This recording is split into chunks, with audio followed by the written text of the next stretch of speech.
7 Strategies to deliver internal training program success. Delivering successful training programs is a challenge.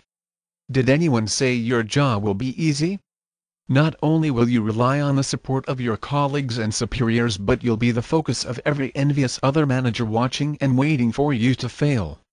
Here are 7 strategies to ensure your internal training program is a success.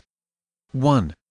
If you don't possess the necessary skills and confidence to deliver yourself, seek help. Credibility is key. If you don't feel delegates will take on board your training delivery, you need to find an alternative solution. One approach is to search for colleagues who possess the skills your training courses will require. There is often a pool of talent just waiting to be exploited within every organization. Don't be shy and put your energies into seeking colleagues who will support employee learning and development by transferring their skills onto others for the benefit of the business. Utilize your interpersonal skills to influence and persuade those colleagues you know will make your training a success. Flex your management skills by building an informal team of facilitators from all aspects of the business who will support the training program with time and energy. NB. Some specialist training needs may rely on external training providers. There will always be niche areas, such as marketing training, where the knowledge is simply not available in-house. Make the most of your training budget by focusing your spend in those disciplines where in-house resources cannot contribute effectively. 2. Think measurement. Your role as an internal training consultant is to demonstrate how your function adds value to the organization. Discover innovative ways of measuring before-after scenarios and start shouting about the contribution your program makes.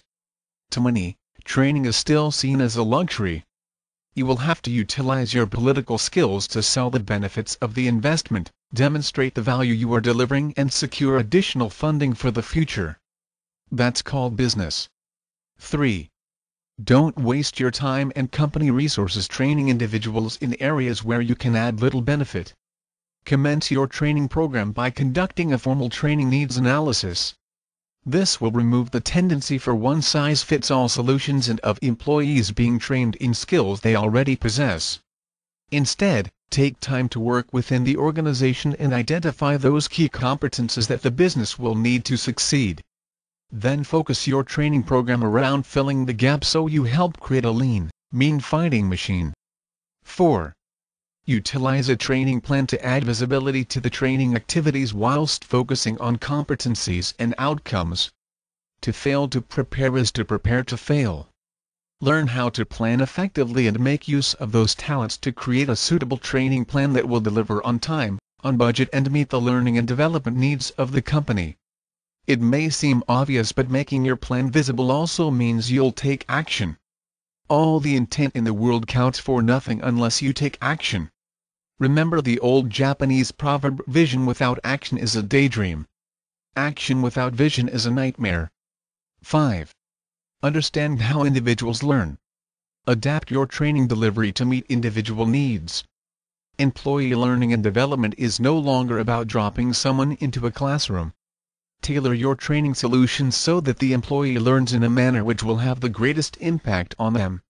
Some people learn by doing, some by seeing a successful outcome happen in practice. Some benefit from coaching and mentoring, whilst others learn best from a how-to book. Successful and effective training management is about fitting the correct solution to training need. That's employee learning and development for the 21st century. 6. Evaluate. Evaluate. Evaluate. You can't manage what you can't measure. Discover how to measure the effectiveness of your program and shout about its success to key stakeholders. I recall a client who had used this to great advantage at a board meeting. Times were hard and directors, they always know best, were looking at areas for cost savings. She was the only function who could demonstrate a track record of return on investment. Can you guess who kept their budget? Of course, just keeping our training budget is not just what it's about. Evaluate training effectiveness to learn from less successful outcomes as well as those strategies which are a runaway success. The result will be an evolution in your training delivery which just keeps getting better and better. 7. Enhance the total learning experience by using alternative learning tools such as coaching. Learning should be flexible and long-term, not a short, sharp shock.